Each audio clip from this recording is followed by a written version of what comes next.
verdad que la provincia es grande, nuestra presencia en el territorio también es muy extensa. Ujú. Entonces, como la escuela pública está en cada rincón, Sí. bueno, Aten hace lo mismo, ¿no? Y tenemos, así como están los compañeros en Villa, tenemos compañeros en el norte, en el sur, en el este, en el oeste de la provincia, y tratamos de estar lo más cerca posible, y bueno, esa es un poco la tarea, ¿no?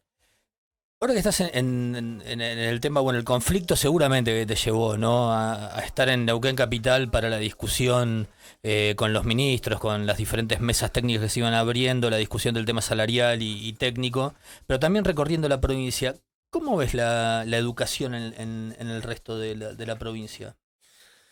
Mirá, primero veo un colectivo docente que está comprometido con lo que hace, Ujú. que asume muchas responsabilidades, en muchos casos no acompañadas por políticas del Estado, y entonces los compañeros, nosotros como trabajadores y trabajadoras, tenemos que ponernos al frente porque lo que hay que determinar es que si hay alguna presencia del Estado en el territorio, es la escuela pública, Claro. es la que tiene la mayor presencia y es a la que recurren las comunidades, te digo, de ciudades, de pueblos, de los barrios, y ni hablar de un paraje rural, ¿no? Sí. Entonces, eso como un primer tema.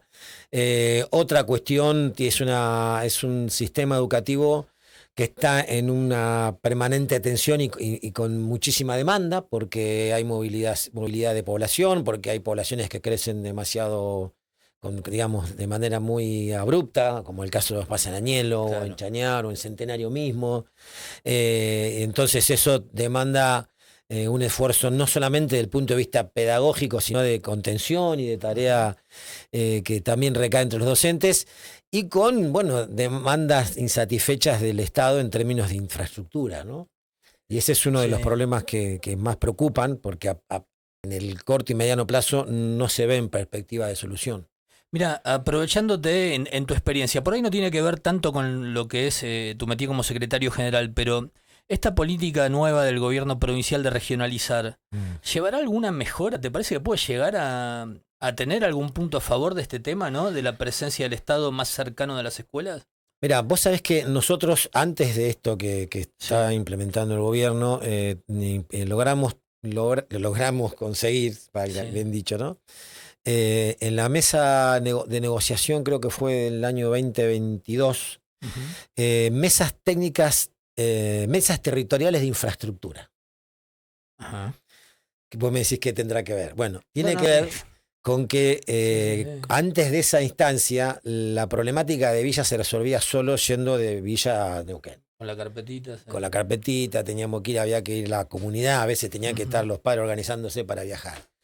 Con lo de la mesa territorial, si bien no se logran todas las respuestas, porque no alcanza con Ujú. eso, lo que se logró fue que los funcionarios tuviesen que salir al territorio, sentarse con los directores, con la comunidad de cada una de las localidades, y empezar a dar respuesta y a comprometer Sí. soluciones, programas, plazos, proyectos, con los actores en cada una de las localidades. Para nosotros eso resultó, obviamente, insisto, no están todas las soluciones, pero es una forma de comprometer en in situ, ¿no?, a los Sí. funcionarios. Es probable que esta política de regionalizar, que hay que distinguirla de la descentralización, porque cuando vos Sí. descentralizás muchas veces le pones el fardo en un espacio de responsabilidad política más pequeño. Bueno, le ponemos al municipio Claro, que se encargue que se de. encargue, bueno, eso Sí. sería una catástrofe porque los Te pasó municipios. los fondos, entre comillas. Exactamente. Ahora, si no conozco el proyecto en el fondo ni en los detalles, pero acercar las respuestas al territorio o a las regiones es una medida que podría llegar a funcionar, si esto no implica esto que antes decíamos, Sí, ¿no? Que se desentienden de cuál es el origen de una respuesta, la plata. claro. Entonces, si los presupuestos van a estar, si el Estado provincial va a seguir siendo el que garantice la respuesta, bueno, está bueno que empiecen a haber actores locales, que son los que tienen el termómetro y el conocimiento histórico y de proyecciones de una comunidad para encontrar esas respuestas, ¿no? Y vos que ya tuviste discusiones técnicas y políticas, ¿no? En el momento de discutir el tema del salario y algunas cuestiones, ¿ves que este gobierno puede llegar a implementar este tipo de regionalización sin aumentar la burocracia? Pues, a ver, quieren nombrar delegados y un montón de cosas. Si se hace bien, aplausos. Si se hace mal, otro escalón más, ¿no? Siempre se está al borde de caer en eso, ¿no? Viste, cuando aparecen estas nuevas estructuras, esto que vos decís es una de las cosas primeras. Bueno, se agrega burocracia, plantas de personal, gente que empieza, bueno. La verdad que no lo puedo asegurar. Claro. A nosotros nos costó mucho y de hecho tuvimos ese conflicto porque no pudimos tener la respuesta que necesitábamos en el momento oportuno. Claro. Entonces, me parece que es un gobierno que tuvo 8 meses de transición, que me parece que no se aprovecharon del todo como debiera haber sido, y que está viendo a ver cómo resuelve los temas una vez que los problemas están apareciendo. Así que no podría responderte esa inquietud. Esperemos, como todos quisiéramos, que a los gobiernos les vaya bien. Cuando el proyecto de ese gobierno es un proyecto que piensa en la gente. Ahora, si hay otro gobierno que en su proyecto nos tienen afuera, yo quiero que le vaya mal. Eso lo quiero aclarar. Sí. ¿No? Sí, no, explico, ¿no? Pero no porque claro. Le va, sino porque si le va bien a él nos va mal a todos. Sí, bueno, a ver, obviamente lo que vos estás diciendo te plantean en una discusión que es un poco lo que estamos viendo a nivel nacional, ¿no? Vos decís, si le va bien a Milei, ¿le va a ir bien a los argentinos? Si le va bien a Milei, ¿qué es lo que va a pasar? O sea, nada. En principio parecería como que los gobiernos provinciales hoy están un poquito más lejos de eso porque están mucho más cerca de la gente. Es más inmediato. Claro, están mucho más cerca. Entonces cuesta un poco más que un gobierno provincial deje tan afuera a la gente. Exactamente. Pero bueno, nada, uno nunca lo puede saber. Sí creo, te lo quiero preguntar porque lo hemos analizado mucho acá, haciendo editoriales, viendo las noticias. A mí me dio la sensación que no fue casualidad, porque gente como Figueroa, Julieta Corrosa, Pepe Ucet, o sea, son tipos que la tienen muy, muy clara de palpar, ¿no? Lo que está pasando.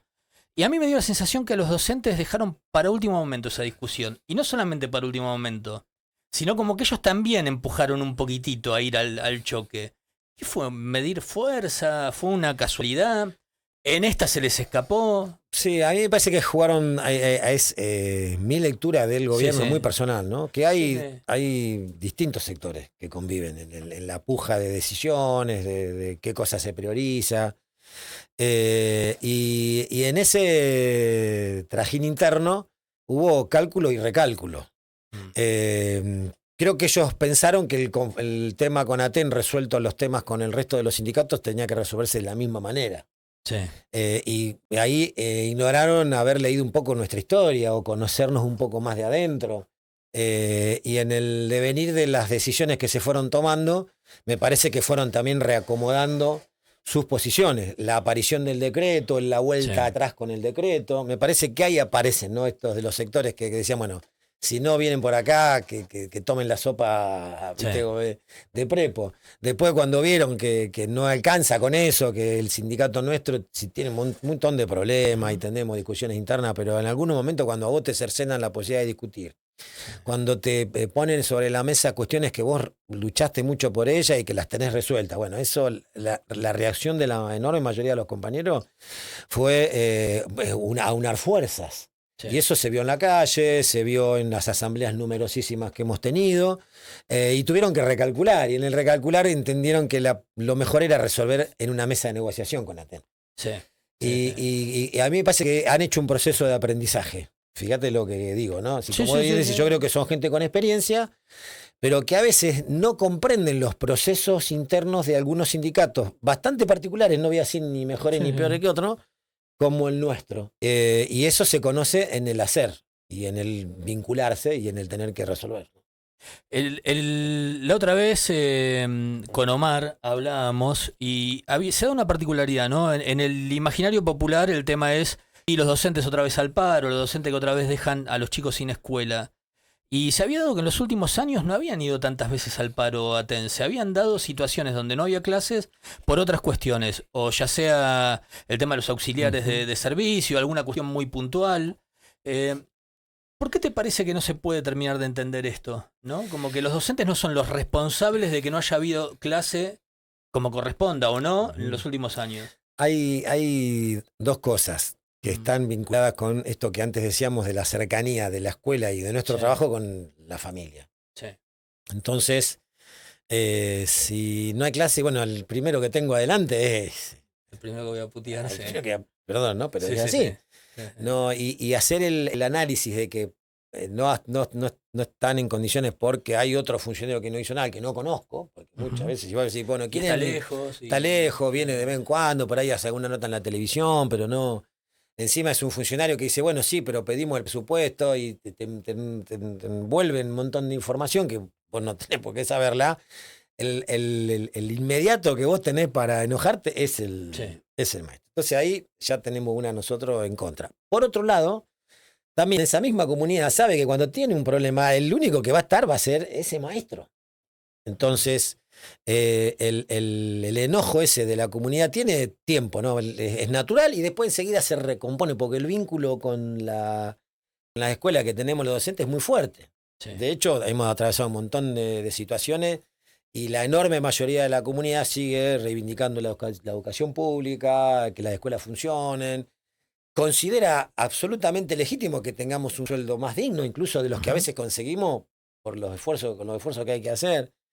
Entonces me parece que es eso, es lo inmediato de la presencia nuestra y a veces que nos tienen que dar las respuestas están tan lejos para muchas respuestas, no solamente Sí. para las nuestras, que eso requiere de un proceso de análisis bastante más, digamos, Sí. más detallado o a dar la discusión, ¿no? Cuando vos lo hablás y enseguida la gente se da cuenta Sí. que el problema no somos nosotros y que el problema está en otro lado. Pero bueno, creo que es eso, es la vinculación tan inmediata que se tiene con el maestro. Con el maestro. Bueno, con respecto a esto, el viernes entrevistamos a Marcelo Bermúdez y me contó un proyecto que habían presentado en la legislatura de declaración de la educación como servicio esencial. Hablamos de un montón de cosas, ¿no? Por un lado, bueno, lo que afectaría directamente a los maestros, que no afecta solo a los maestros, sino a todo, y que también obliga a las escuelas a estar abiertas. Bueno, él pasó por un montón de cuestiones, contó cómo era su idea y su proyecto, ¿no? También era consciente, lo analizaba acá, que iba a ser muy difícil que eso pueda avanzar en la legislatura porque era un tema que iba a llevar mucha discusión y de repente a lo mejor no estaban dadas todas las condiciones para que lo apoyen, ¿no? ¿Qué opinas de eso? Bueno, en principio, cuando se dice la educación como servicio esencial, que es lo planteo que está haciendo Bermúdez, la palabra esencial vinculada a lo importante, a lo trascendente, es indiscutible. ¿Quién puede pensar que la educación no sea importante o no tenga que estar en la agenda y primer tema en todo lo que tiene que ver con las preocupaciones de los estados, de los cuerpos legislativos y demás? Ahora, cuando le agregas servicios esencial, es otra cosa. Okay. ¿Me explico? Entonces, cuando se habla de servicio esencial, cuando en alguna normativa se define alguna actividad laboral como servicio esencial, lo que se está diciendo es que si esa actividad se suspende de manera total, se pone en riesgo la vida o la integridad física de las personas. Por eso hay servicios esenciales en la legislación laboral. Por ejemplo, salud, que tiene que haber guardias mínimas para cuando se hace un paro, viste que quedan siempre algunas guardias mínimas. O los que hacen controladores aéreos, los que controlan el tráfico de aviones. No pueden dejar hacia la ahí, torre. Eso, que tiene que quedar un... Y eso no lo decimos nosotros, eso son los acuerdos y los convenios internacionales que se firman en la OIT, que determina a nivel internacional, y la Argentina adhiere a esos convenios, de cuáles son los que están catalogados dentro de ese grupo. A tal punto que cuando Milei saca el DNU reciente, es el 70, el 70. Entre uno de su articulado, no sé, creo que es el 98 o 97, incorpora como servicio esencial determinadas tareas, entre ellas la educativa. ¿Qué te pone ahí? Un cupo mínimo de docentes por turno, etc. CETERA lo cuestionó judicialmente y ya hay una declaración de inconstitucionalidad sobre ese artículo del DNU. Ese punto. Que se suma a otros anteriores, porque no es la primera vez que ya lo había hecho, creo que en macrismo, en Neuquén lo intentó hacer de Zapaga ya o el sovichismo en los 90. Entonces, ahí ya hay mucha legislación y mucha antecedente judicial de que eso no va por ahí. Si lo que se pretende es que la escuela sea un ámbito cuidado, priorizado, bueno, yo le invito al diputado Bermúdez que revise las partidas presupuestarias que hay para el sistema educativo. Le preguntamos eso. ¿Viste? Entonces se va a dar cuenta que lo que necesita el sistema es más plata, para que haya infraestructura, para que los sueldos nuestros estén por encima de la línea de la pobreza, para que exista material didáctico en las escuelas técnicas tengan equipamiento. Vos no podés enseñar a un pibe una cuestión vinculada con digamos, una actividad técnico-profesional sin instrumentos, sin herramientas. Sin hacer un taller, aunque sea un una... taller. Marcelo, perdón, ¿no? Sí. Que te detenga en esta parte. Este tipo de medidas, ¿no? De declaraciones de declarar como esencial y demás, ¿no es de alguna manera buscarle la vuelta legal como para puntearlos a ustedes? O sea, yo lo veo de ese lado. No, es que nos quieren sacar de la... Claro. No, en realidad es poner un límite en el ejercicio de un derecho, que es el ejercicio del derecho a huelga, tal cual. con el argumento de que, bueno, las escuelas tienen que estar abiertas. Estamos todos de acuerdo. Si vos me preguntás a mí, yo que no quisiera perder un solo día de paro, de clase, quiero decir. Sí. Claro, en todo caso, en vez de ¿viste? proponer pavadas, ¿no? Que se pongan a pagar lo que realmente tienen que pagar y darle un sueldo digno a los docentes, ¿no? Es sueldo digno. Que es la pelea permanente. Es partidas de comedor digna. Nosotros tenemos que llevar a la mesa de negociación que se mejoren las partidas, que no debiera estar siquiera en una mesa nuestra. Te iba a preguntar eso ahora. ¿Por qué? ¿Por qué? ¿Y en qué quedó en la discusión el tema de las partidas? A ver, mi opinión es, en los años que van a venir, si sigue el gobierno nacional en esta línea, los comedores escolares van a ser una de las primeras líneas de defensa contra la desnutrición infantil, ¿no? Eso tiene que ser mi opinión, No, pero ha pasado siempre. En los 90, cuando fueron las crisis que generó el menemismo, la escuela terminaba siendo casi como el lugar donde se iba a comer. Sí, y después, si teníamos tiempo, enseñábamos. Y si la cuestión nacional viene en esta línea de que, digamos, las políticas cada vez tienen costos sociales más altos, lo que la escuela termina teniendo como complementario, que es un comedor, va a terminar siendo una cuestión de primera necesidad. Y eso claramente necesita recursos. No hay vuelta que darle. Nosotros logramos que las partidas de comedor de diciembre ahora se aumenten un 124%. Sí. El porcentaje es importante. Ahora, como el punto de partida era bajo. Es muy bajo. ¿Viste? Entonces, ahí ¿qué quedamos? Logramos que se aumente a eso y va a quedar una revisión mensual para que eso pueda ir actualizándose. ¿IPC o con otro índice? No, ahí queremos buscar otra cosa, porque a veces el IPC tiene un problema. Sí. Además de que estamos viendo cómo lo están sacando, que la verdad no sé cómo lo hacen, pero en definitiva, tratar de encontrar una relación más directa con el costo de lo que consume la partida. Ah, ok. Me explico, la partida de comedor es netamente alimentos. Sí. Entonces vos, a veces, cuando ves el desglose del IPC, no es todo igual. Claro. Por lo general, últimamente los alimentos habían tenido un pico más alto que el promedio del Aparte, IPC. por un lado tenés alimentación, por otro lado tenés vivienda, claro, ¿no? Que son los alquileres. ¿Viste? Entonces hay algunos que en algunas épocas del año se despegan un poco más del resto. Claro.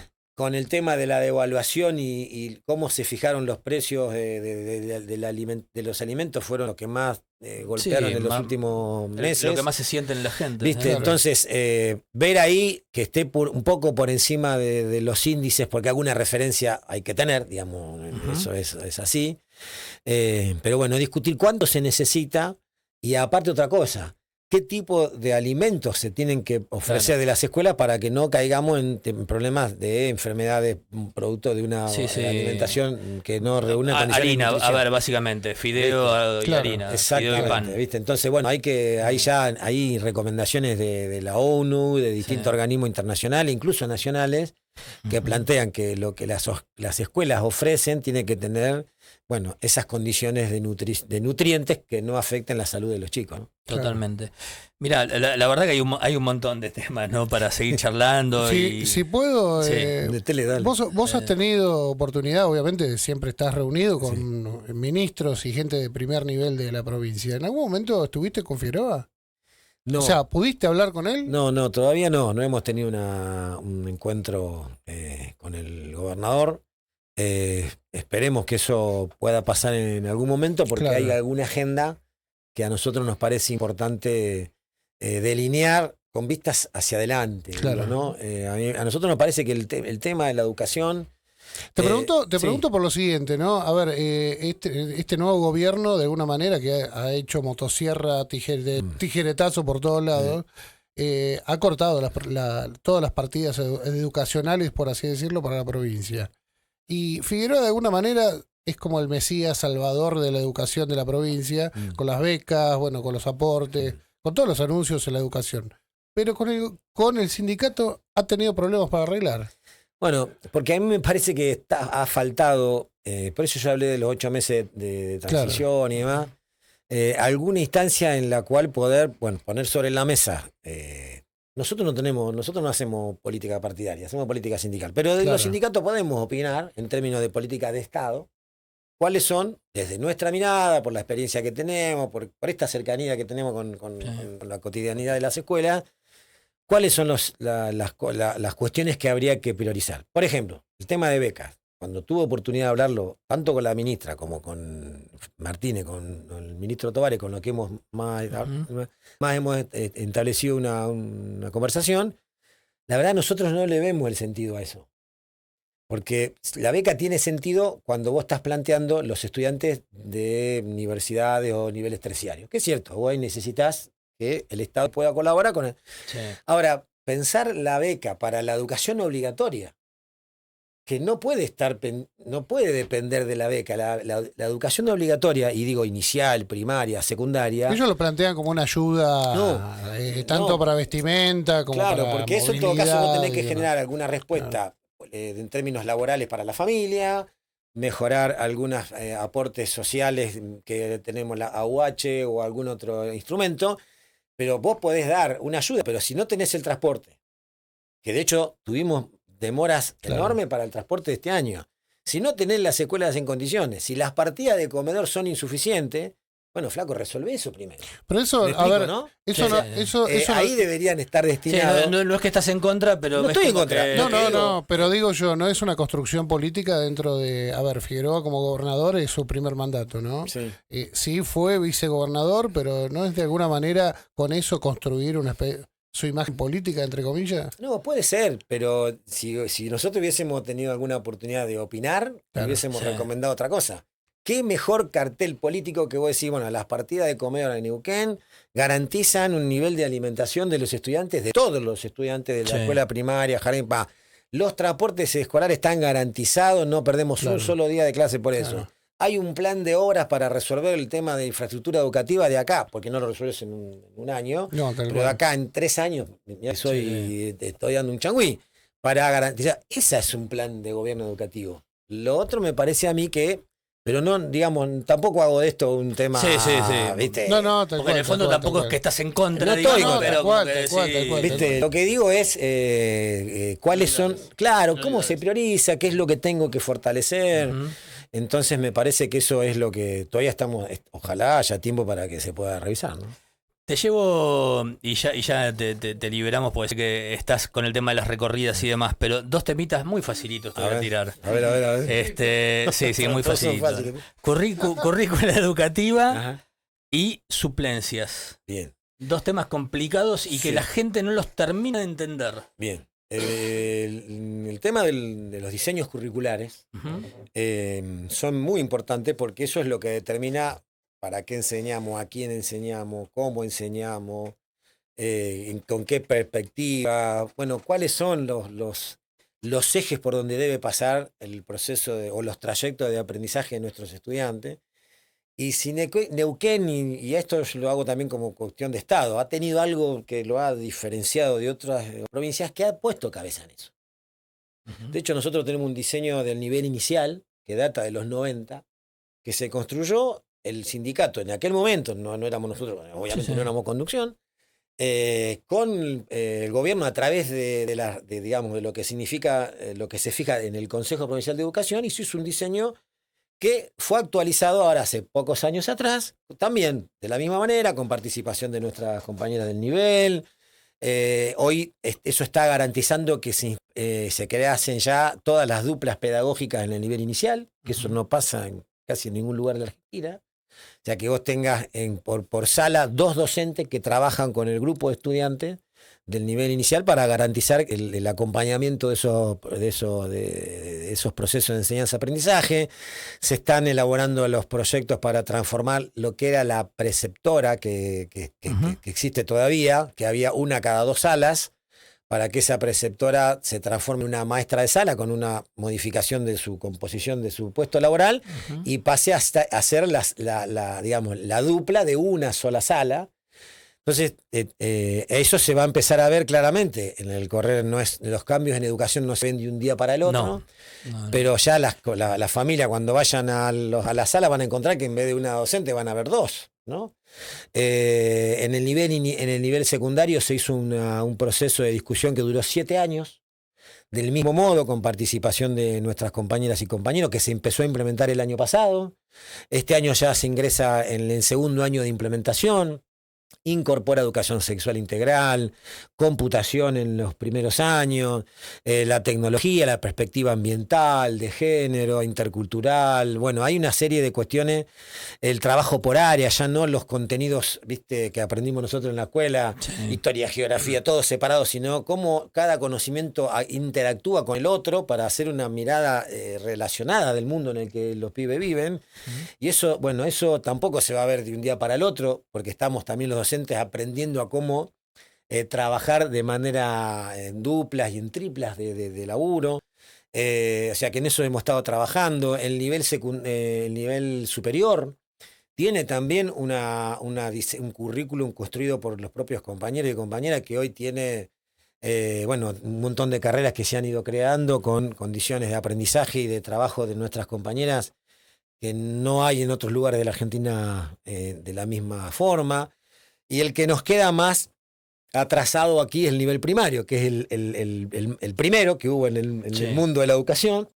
Es el más complejo por la distribución territorial que tiene, pero la verdad que no perdemos la expectativa de poder trabajar. Hay diseño curricular, obviamente, pero tiene algunos años, hay que ver cómo se puede mejorar, cómo se puede dotar de otras presencias en la escuela primaria, que hoy está demandada por una suerte de realidad distinta. ¿Hay margen de error ¿no? ahí en el diseño curricular de la? Porque vos por ahí, como vos dijiste, lo vas viendo cómo funciona, y si no funciona y tenés que volver para atrás o armar otro, lo puedes hacer. O ir actualizando, o ir actualizándolo, lo vas viendo eso en la marcha.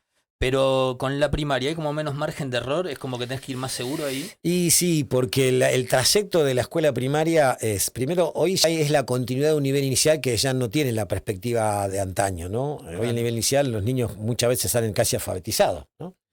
Entonces, la escuela primaria es el trayecto en el cual vos, desde la personalidad de un niño, de una niña, desde su vínculo con los otros estudiantes, con los adultos, de los conocimientos generales para llegar a un nivel secundario y la alfabetización plena de que pueda leer, interpretar textos, construir textos y demás, y ahí tenés menos margen de error.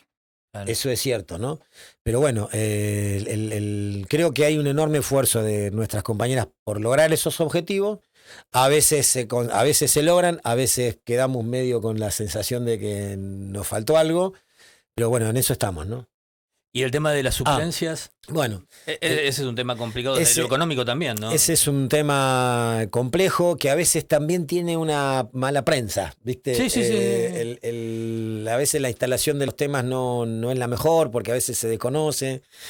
El tema de la suplencia en el sector docente, hay distintos orígenes de suplencias. Hay suplencias por enfermedades cortas, hay suplencias por enfermedades más largas, motivadas algunas en temas... obviamente todas relacionadas con la salud. Sí.